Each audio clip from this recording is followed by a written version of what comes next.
Today we're gathered for the 7th interview of our podcast Desporto, Vivido, Desporto, Pensado, an initiative by the Permanent Seminar of Sport Philosophy put together by me, Luísa Ávila da Costa, alongside with Constantino Pereira Martins. This podcast aims to bridge the gap between the more practical lived side of sports and its theoretical aspects related to research and reflection. It's a space for celebrating individuals and unique lives and experiences, blending theory, know-how, and practical application. We're delighted to welcome a distinguished guest to our podcast, Professor Sandra Meeuwsen. She's a prominent philosopher based at Erasmus School of Philosophy, part of the renowned Erasmus University of Rotterdam. With an impressive career, Professor Meeuwsen stands as a leading figure in the field of sport philosophy, both in the Netherlands and internationally.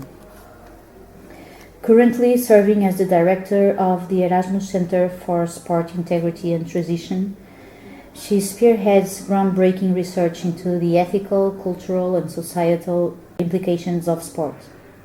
Her work often explores the intersection of philosophy and sports, focusing on topics such as integrity, fairness, identity, the cultural dimensions of athleticism, and the phenomenology of sports experiences. Among her many academic contributions, she is known for her pioneering insights into sports integrity and the transformative potential of sports in society. Her extensive publication and thought-provoking research have made her a sought-after speaker, professor, and consultant. As an active member of the European Association for the Philosophy of Sport and the International Association for the Philosophy of Sport, she contributes significantly to the global sports philosophy thought. We're thrilled to have her join us today to share her expertise and insights. Welcome to this podcast, Professor Sandra Meeuwsen. Happy to be here. Boa tarde. Thank you very much, and thank you for the class you gave to our students and to our community. So I would start by asking you, having your educational background in philosophy, how did you become interested in sports in general and in the philosophy of sport in particular? Yeah, in my case, my sporting career started actually during my period as a student, as a master's student in philosophy. So in the Netherlands we have the opportunity to do a lot of sports during your period as a student, and it's not very expensive. So I was doing athletics and swimming and yoga, and later on some martial arts. So it was a very fruitful period to develop my skills, and it all ended for me in doing athletics, track and field. And I really needed that, because the study of philosophy is rather cognitive, mental. You read a lot of books, and I wanted to use my body and be out in the forest or in the water or whatever to feel my bodily skills as well. And I needed that as a kind of source to recharge. So for me it was always intertwined. And then I graduated as a master in 1990, so it's quite a long time ago. I was 24. And I didn't know what to do for a profession, because philosophy is really an academic study, and I didn't want to doctorate, not really. I wanted to be in society. I wanted to get out in life. So I did a few courses in public relations and marketing, and to broaden my skills. And then I had the opportunity to apply for a vacancy at the Dutch Olympic Committee. So I was like 26, 27, and I was still fully into athletics. I was at the time coaching, and I was selling clothes and running shoes in a shop. So I was totally into that. So for me this was like a dream position. And then I got to know colleagues who had been doing sport philosophy. Mm-hmm. So for me that was a new encounter, like, okay, what's that then? Mm-hmm. And it was still being taught in Amsterdam, mm-hmm. at the faculty of, we call that human movement sciences, kinesiology. Mm-hmm. Can you tell us who were those colleagues? So those were the ones who tried to do policy making on fair play and inclusion, and we had values and norms, and for me that was all new because I was employed to recharge the structure in funding sports in the Netherlands, which is a very legal topic, and it's about governance and about how to have equality in funding federations and what criteria, assessment and policy making. Mm-hmm. That was my job. And then I came across colleagues who were not at all philosophically educated, but they were conceptualizing norms and values, and then for me it was new to find out that there is this discipline in sport philosophy at a faculty of kinesiology, and I think actually this is the case in a lot of countries. Mm-hmm. Yeah. You know that the International Philosophy of Sport community is made up of academics from different fields of study, as you also was stating. The two main ones being, of course, philosophy and sport. In your case, we know that you're a philosopher, but also a sports person and an athlete. What do you think that are the main roles of each other in a common ground? That is always a space of work in progress, and how can these different kinds of academics, and not only academics, how can these different backgrounds and different types of people can enrich and complement each other in this field of the philosophy of sport? Yeah.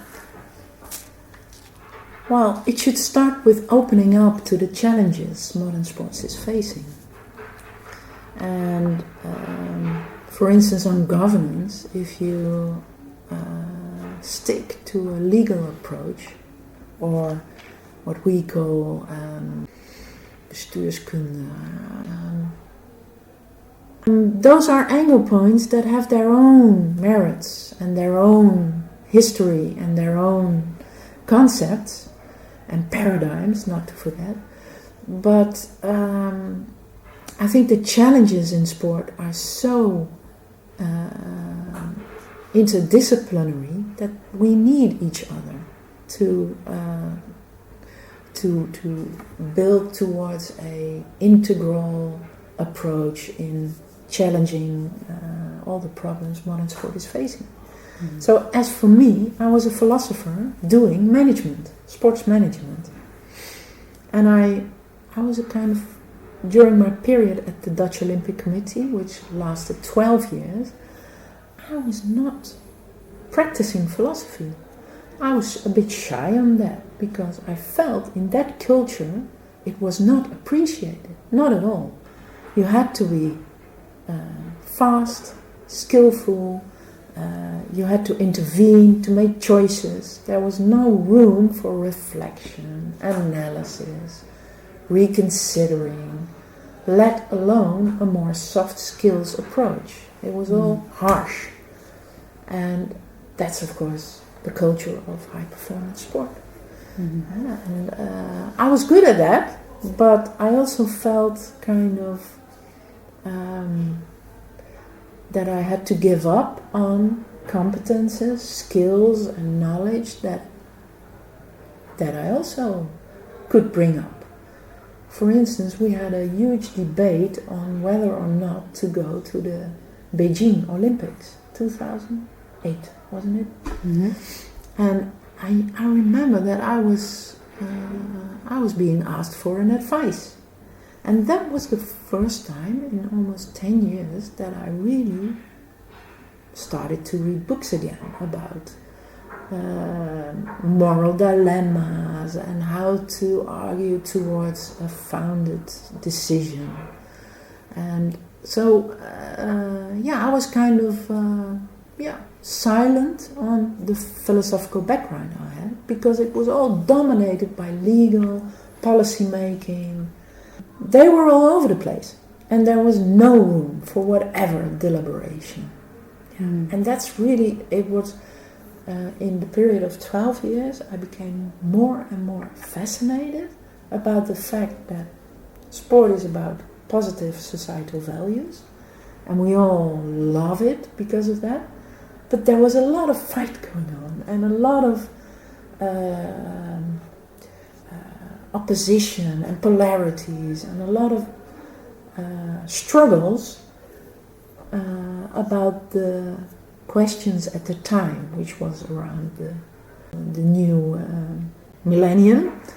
So it was all about, we had terrorism coming up, and we had 9/11 coming up, and there was a little bit of harassment already, doping, violence, those issues, but they were kind of moved towards politics, towards the field of government, and that there was not really yet the willingness to face this more, I want to call it the downside of sport. So more and more began to feel awkward, and this grew into my choice to do a doctorate research from the field of philosophy. So as I see it, we need all these angle points, and sports science is one of them, of course. It's the heart, I should say. But we definitely do need extra disciplines like psychology, philosophy, anthropology, sociology. Let's call it change theory, okay? And sport management. We need them. But I need to be honest, it's not easy, because there's also a lot of ideology involved, and a lot of concepts that should not be contested. For instance, the concept of governance is already totally confusing. If you use a legal point of view, it's much more easy than an ethical point of view. And I think if we take for granted that there's a lot of distortions involved in the lack of governance, we should add extra angle points to the challenge of governance. And actually that's in my opinion, it should be an ethical approach, much more than It's funny you're referring to these different angle points, and to these different perspectives, and these different tensions we need to deal with when we think of sports. But at the same time, it looks like in sports philosophy community, we are always looking for fixed notions of sports and of reality. And as we could notice in the last conference of the International Association for the Philosophy of Sport in Split, these original questions of how we can define sport remain prevailing up to date, despite all of these different angles and these different perspectives and these different cultural luggage sport has. So my next question would be, how would you define sport within the countless forms of practices and meanings to which it can be experienced up to the present day? Is there an essence or an identity of sport? Yeah. No, there isn't. No, I actually really plea for a much more pluralistic approach and conception of sport. And to reduce it to an essence, it's a typically analytical reflex. And it, in my opinion, it really, you lose a lot of richness. And of course there are like qualities that we want to see reflected in sport. For instance, the physical aspect of it could be. But as we see now with the growth of gaming and esports and artificial intelligence, we should reconsider this. And it's almost like an absolute norm that we pose upon sports. And sport is, you could also consider sport as a domain of post-modernity and even post-humanity, to express our archaeological, I would say, bodily roots. And the same goes for sexuality or whatever, dancing, ballet, and art, not to forget. Those are realms in which we at least we want to believe we are free to express who we are. And here comes this interesting ambivalence, because we also surrender to a regime with all kinds of regulations and unspoken laws, a culture, values. So sport is this realm in which we try to express who we are with our bodily qualities, homo ludens, and yet to be part of this community we need to comply to rules. And in some of my articles I've been uncovering these rules as repressive and counterproductive to the so-called liberating aspect of sport. And of course this is one of the main debates still in our field of knowledge. The Suitsian, so Bernard Suits, the Canadian sport philosopher who conceptualized sport as this regulated game playing, so that the regulation aspect is distinctive. I think it's a danger to conceptualize sport as such. And you also see in our era that there are activities who really want to overcome this over-regulation. For instance, urban sports. We've been talking about this during the lecture I gave. And sport has this unique capacity to reinvent activities and to define it in a very legal way, I think is counterproductive to the evolving and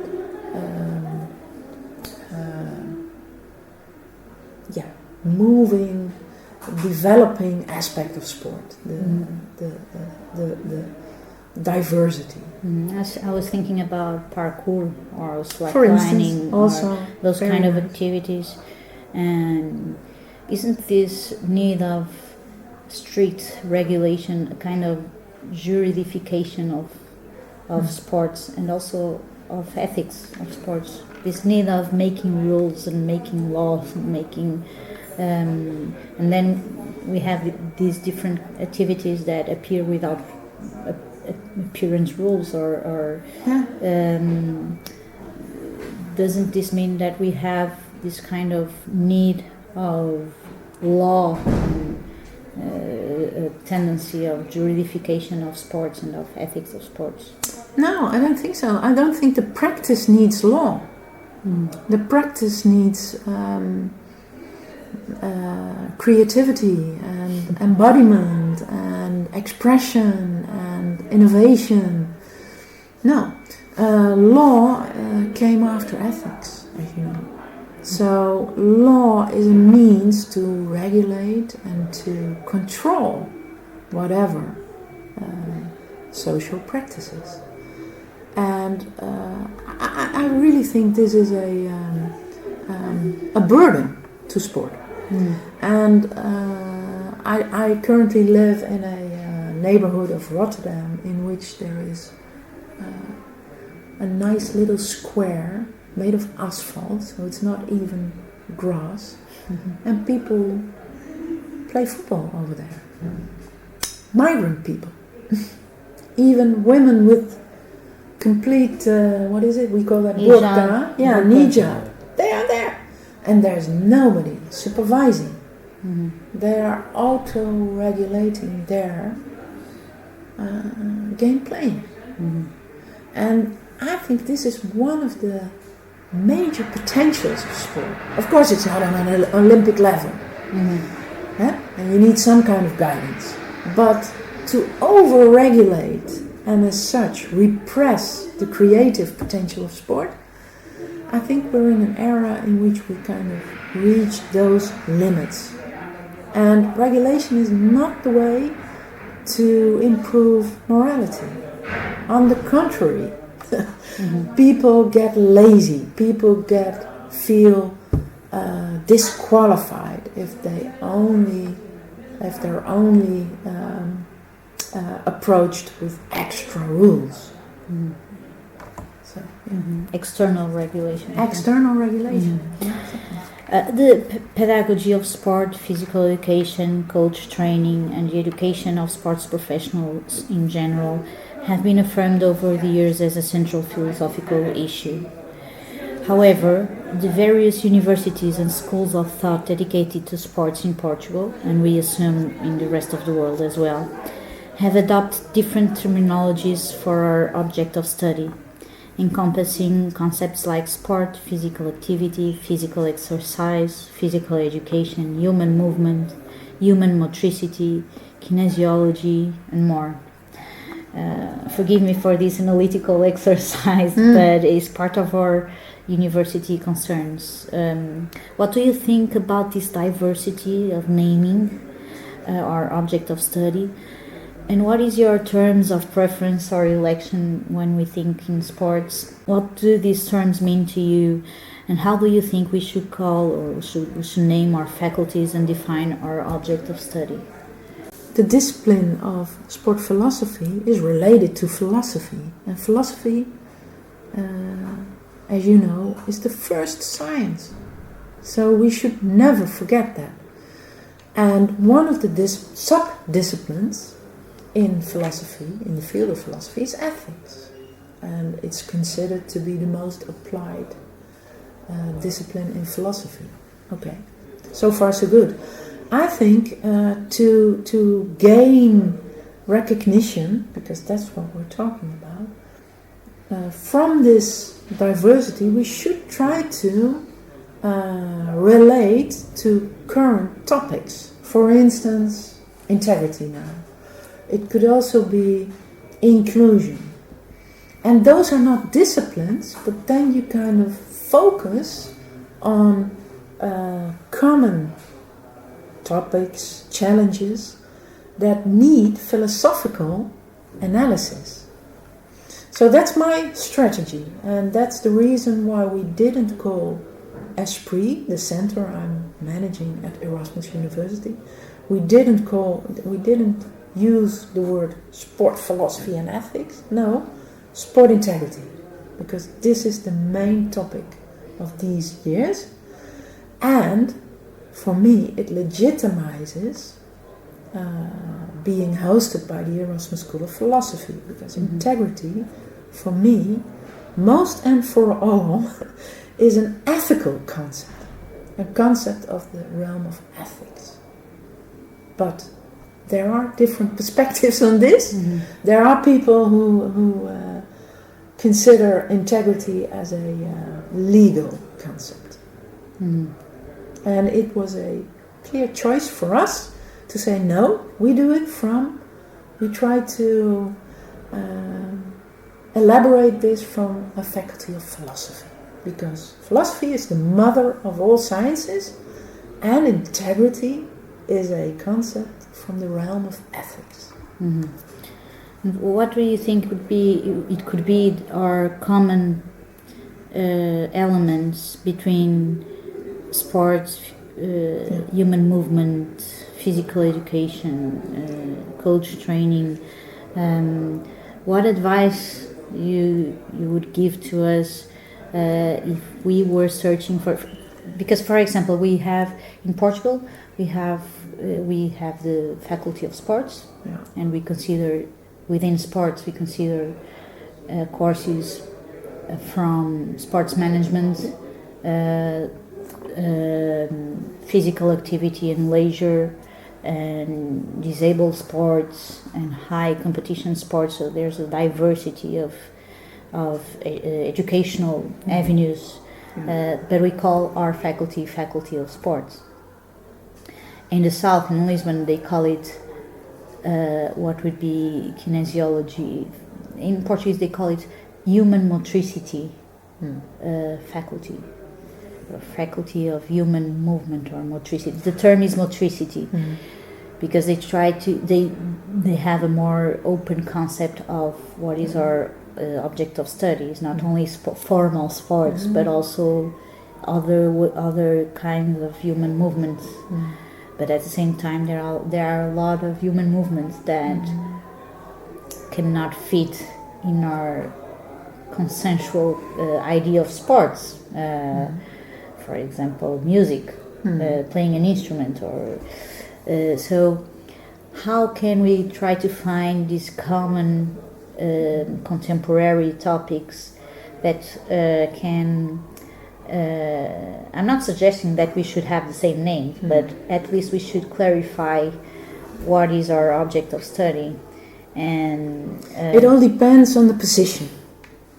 So if your position is in a institute of sports science, you need to support education and research into the objectives of sports science, which is probably participation, inclusion, and performance enhancement, isn't it? I have a much more independent position, and that's why I wanted to have this. So we are also reflecting on the ideology behind all this. So all these distinctions we have in the Netherlands, we have a huge distinction and even a polarity between sports, competition, club activities, and physical education. And it's also a normative distinction. So those into physical education consider their paradigm to be better and more respectful to the homo ludens ideal than the ones ruling sport. Sport is compromised. Sport is toxic. Sport is bad for youth. And I address this slowly shifting distinction from a merely, categorical, even legal distinction between practices to a normative and disqualifying polarity. Because physical education has its own value. Happy to have it, because all children attend their lessons. And sport is a different realm in which people need to engage, and it comes with certain duties. You do voluntary work or whatever. It's much more a social practice in this. So I agree with this, with tradition in sport philosophy. It's a social practice. So to kind of polarize between those, it's bad for both practices. Mm-hmm. So all these so-called differences, they are part of a paradigm of controlling, a biopolitical paradigm, to use that term. So the object of study could be conception of the body, conception of what is movement, what different meanings do we share, and that's already very revealing. We had this lecture here with students who are educated to be a teacher in physical education. Okay, what conception do they have implicitly? Most of the time, it's implicitly about the children they're teaching. Are these bodies to be managed into skills, or are these young people to be taught into adults with skills in terms of morality, decision making, leadership, freedom, creativity? That's a complete different approach, and I think it's our task as peers to debunk those implicit conceptions and to enrich, to stretch and enrich as such the bodily practice. How do you see the ethics of sport, and what do you consider to be the state of the art of the discipline and its main concerns in contemporaneity? Yeah, so the discipline of sport ethics is evolving, and that's good. There's a tradition in a much more normative approach in ethics, and it shows in terms of defining constitutive values, and as such developing codes of conduct and governance codes and regulation, not to forget. And it adds to an attitude that ethics is something to add to behavior, to the reality in sports. I think there's a great opportunity to explore why sport is suffering from a lot of integrity issues, and that it needs a different understanding than merely rational. And the rational approach has reached its limits because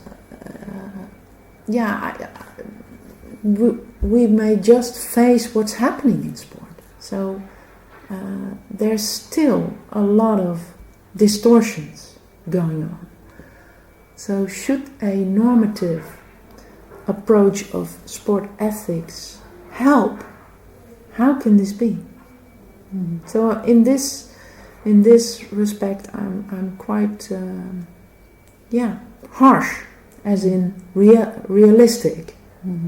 Sport faces so many integrity issues. Apparently, it didn't help. So what's the alternative? Yeah, we should find a way towards much more engaging, embedded methods of understanding the intrinsic, excessive dimension of sport. And if you're not willing to accept that there is a relation between the way we conceptualize sport and the values we attribute to sport and its distortions, you may just as well stop. So we plea for a much more embedded and materialistic approach of ethics. And those are words I'll try to explain. We accept the excessive reflexes in the realm of sport. And we have a much more vitalistic definition, conception of what sport brings to people's life. That's actually a renaissance of the homo ludens ideal. So homo ludens that's why Huizinga was so critically opposed to modern sports already in 1938, mind you. He was already addressing like, oh my God, this will be a regulated practice, and it's the opposite of what play brings in people's lives. So, considering this, you should try to find a way to guide people in keeping a balance between their thriving, desiring, and excessive needs and safety and integrity, and to protect the inclusive potential of sport. So a much more explorative pathway. Actually, I'm very happy with the extra angle points you guys bring. So the Portuguese school of sport philosophy, maybe qualify it as such, and there's a lot of continental philosophy to be explored together. Eastern Europe is so interesting with critical theory, neo-Marxism, why not? Then we have the French tradition, which is more than Merleau-Ponty, much more. And I think there's a richness to be explored together. So, I see a bright future for the ethics of sport. Is that materialistic approach more realistic and not so idealistic as the normative approach? Yeah, at least it's not transcendental, to use a philosophical word. Okay, you can look it up. Transcendental would say, okay, we're out and we're defining norms and values, and sport should comply. No, we are like, we're also part of this domain, this community, so we also embody those values. So I can be excessive in trying to convince sport executive of the potential of sport. And if I mirror them this reflex, I help them out because they feel recognized in the very temptations they face every day. Yeah, it helps a lot. And these are twists and turns that more merely transcendental, say, analytical approach doesn't have. You just produce a rigor argument, but the argument is not the real world. And we try to bridge between science, philosophy, and the real world of sport, which is much more material and much more embodied than we admit. And much more complex. As such. In your research, you've highlighted the importance of integrating a gender perspective into the ethical considerations in sport. Could you elaborate on how this perspective influences the ethical dilemmas and decision-making processes within the field?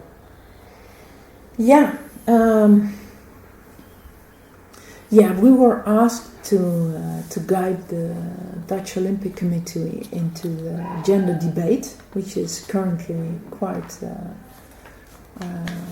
urgent in the field of sport in general, because as I see it, we're moving into a much more gender fluid era. Some people don't want to hear this, but it's happening. You can test this if you reduce human beings to a set of, genetical elements, and do not accept a gender perspective. So some people are merely male or female biological bodies. Yeah. I think we are very, very urgently needed to break open those presuppositions and to address the narrow angle point of a merely biological definition of human beings. That's one. And gender, and especially gender inequality, is really one of the main causes of a lot of integrity issues, harassment, for instance. And so we are willing to talk about racism, we are willing to talk about differences in social, economic qualities and commodities. But sexism as such is not really a topic addressed in sport ethics. We're only starting, and I think this is one of the main axes to understand what's happening in sport. So yeah, this should be an issue, and it should lead to different opportunities to develop common grounds. But it also comes with a lot of difficulties because we have cultural differences. I'm from the north part of Europe, and we're much more open to gender diversity. Well, how about China? How about Russia? How about the Middle East?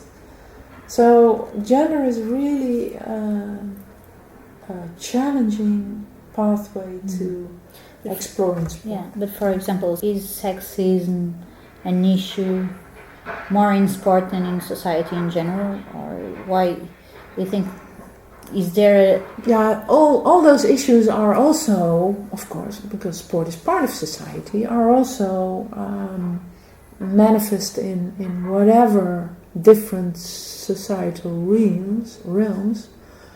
But for instance, in education, we have at least common grounds.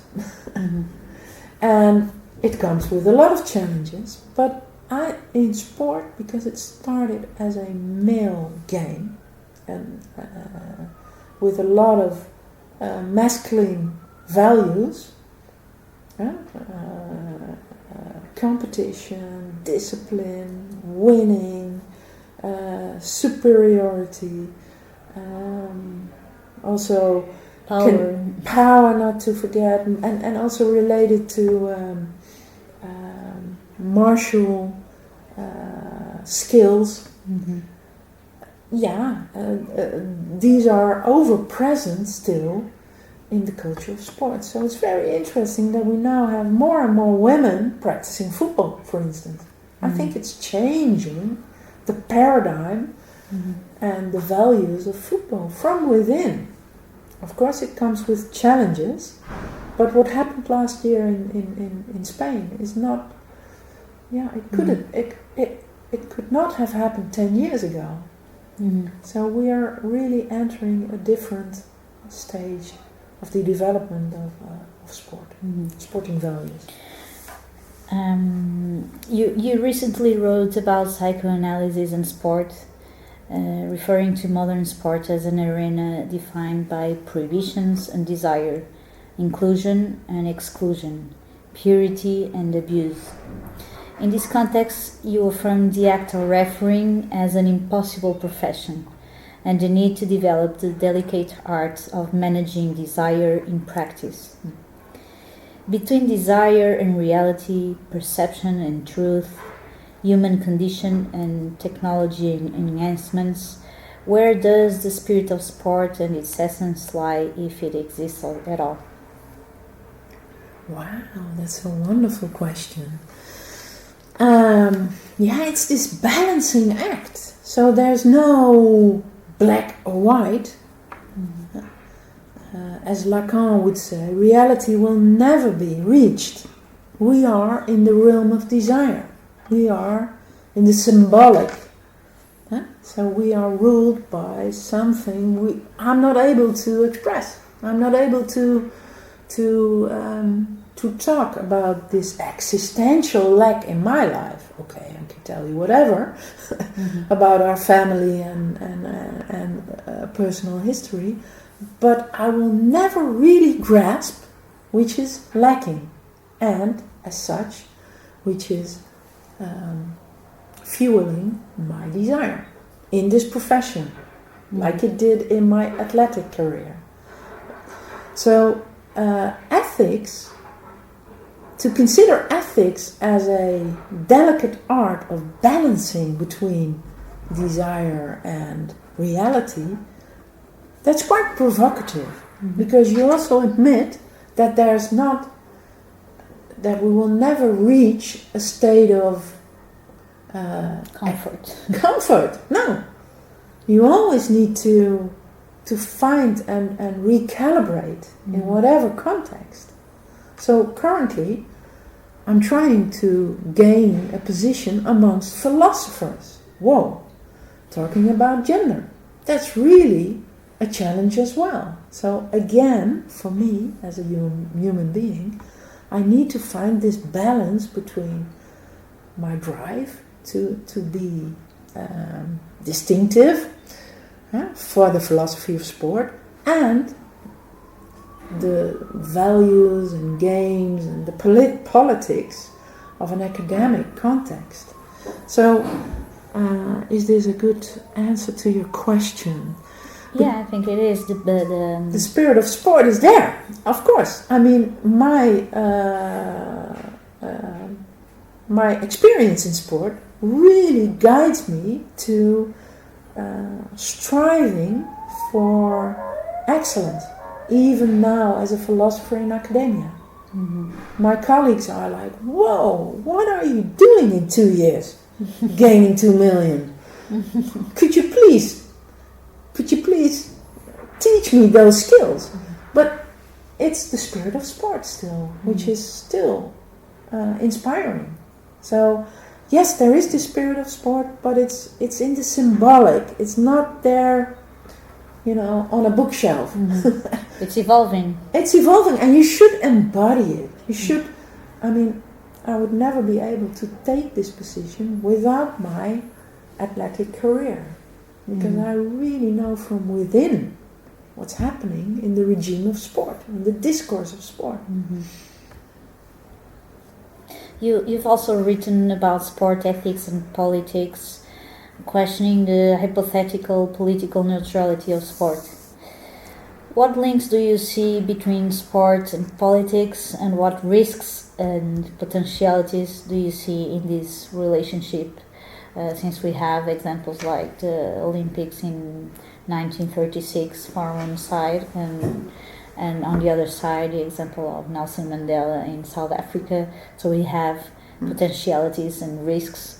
How do you see these relationships between sport and politics? Yeah, this is just also let's start analytically. It's a matter of defining politics.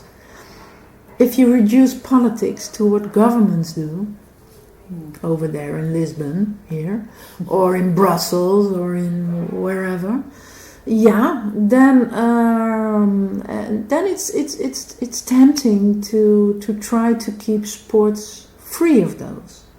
But if you consider politics the way Aristotle did, namely as a practice in which you could demonstrate your virtuousness, your arete, the dedication to the polis? Yeah, exactly. Dedicated to the public service, public area, to manifest your virtues, well, then sport should be political, and it is. I was referring this morning to the Colin Kaepernick, the political agency, which is growing in sport, and it has always been there, more or less. But we see that there's a growing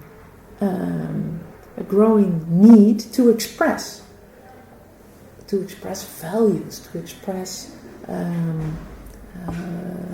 commitment to a public cause. For instance, Black Lives Matter or climate change. Those are really topics. And now the Paris Olympics, they will be very challenging because there's so much turbulence globally. As I see it, it's going to be like we had now with Eurovision.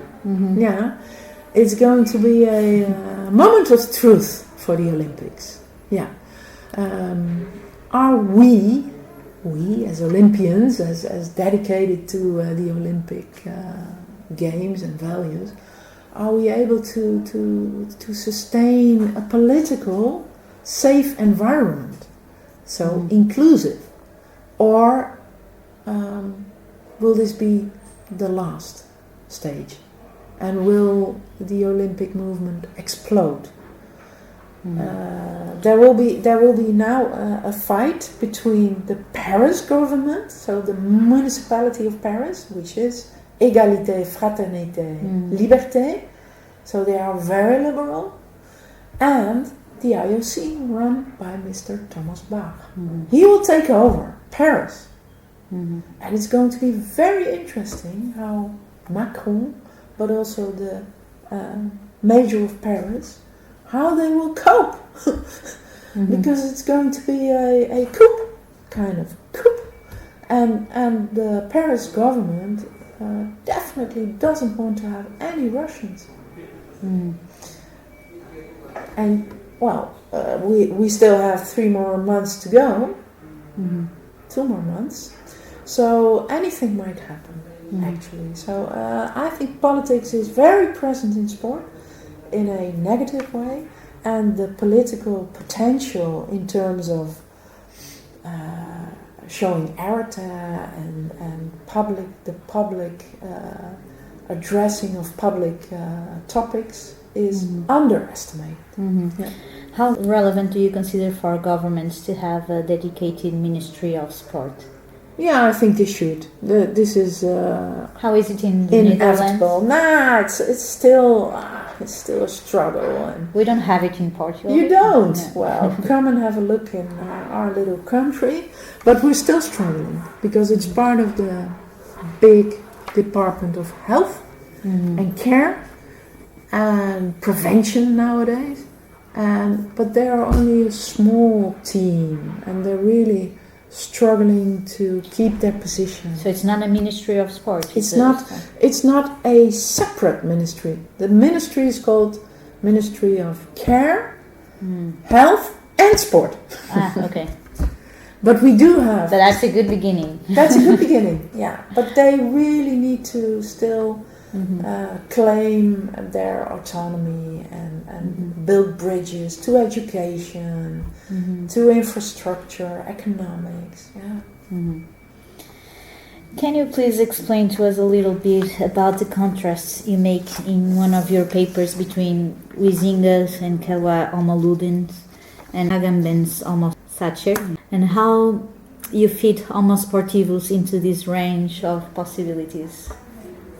Wow, that's also a huge question. Yeah, it is, sorry.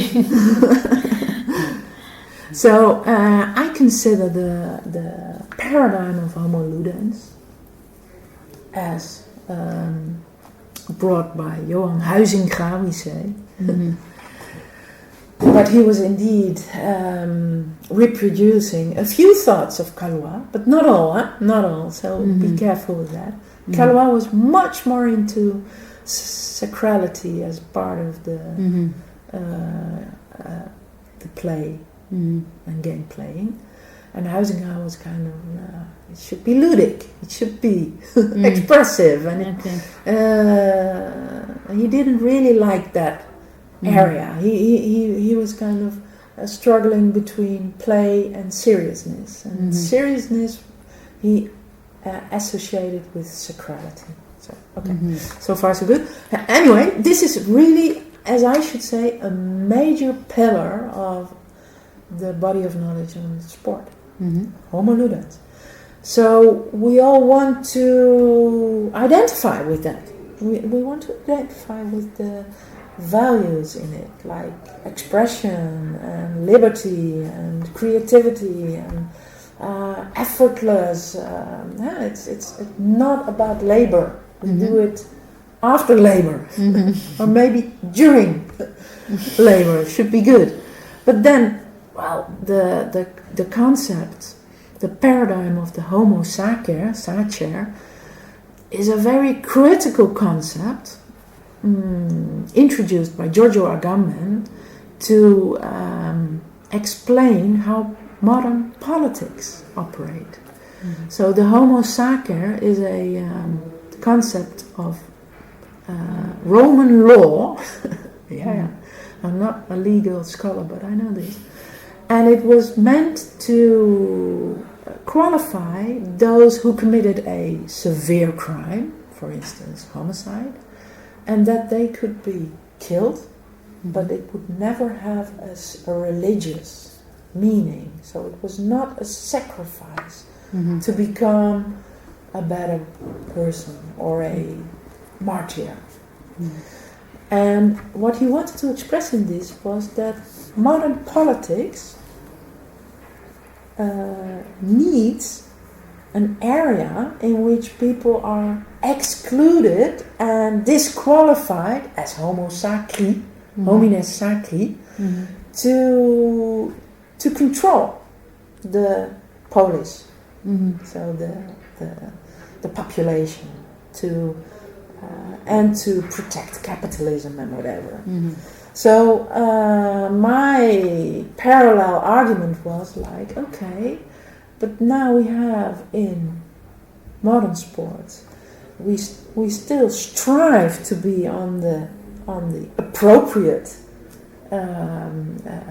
part of this polarity. We want to be a homo ludens, and yet there is this regime of disqualifying, excluding those who do not comply.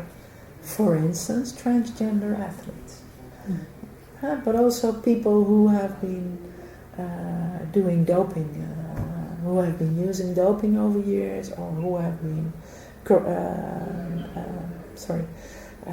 convicted for corruption or whatever. They are moved to the outskirts and will never be welcomed again in the realm of sport. So I use it as a illustration of the excluding and disqualifying implications of a normative conception of sport ethics. To summarize. Both Homo ludens and Homo sacer, in different ways, are found in contexts of alienation from ordinary life and ordinary rules, what we call a state of exception.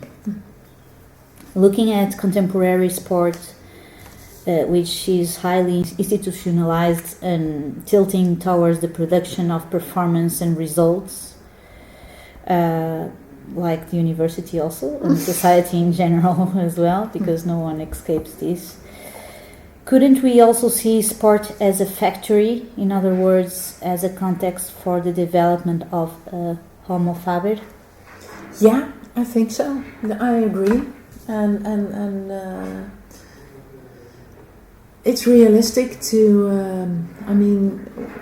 there are thought leaders in the discipline of sports science. At the beginning of the 20th century, we had, in the Netherlands, we had Pim Mulier. He was doing skating and whatever. And he also plead for sport as a way to make people healthy, strong, and homo faber. And as such, we developed sport into this autonomous domain with its own regulation, its own separate education, qualification, and even its specific venues. So it's really a separate realm, and then it's very tempting to qualify it as a state of exception, in which you are a different person than during your days at the office, which is true. I mean, when I was still an athlete, I was also an employee at the Dutch Olympic Committee. During lunchtime, we went out for a run. And everything was discussed, which was not open and not an option to deliberate on during working hours. So all the differences and the paradoxes and the ambiguities and the challenges, we discussed them during while running or exercising. That's exactly. Really interesting. That's the potential again. Huh? That's the changing, transformative potential of sport. But then we went into our factory again, our policy factory, and we became these homines fabri and adapted. And so there's always this tension between the different roles we have, but I think sport has this unique potentiality of bridging the gaps. Yeah. As a Dutch woman, we've noticed that you write and publish a lot in English, as the academic world demands of us today. But you also make your point of publishing and communicating your thoughts in Dutch. As you know, we have created the Portuguese Language Sports Philosophy Association, which includes academics from the various countries where this language is spoken in different continents. What role do you believe language plays in thought in general, and specifically in the philosophical thought about sports?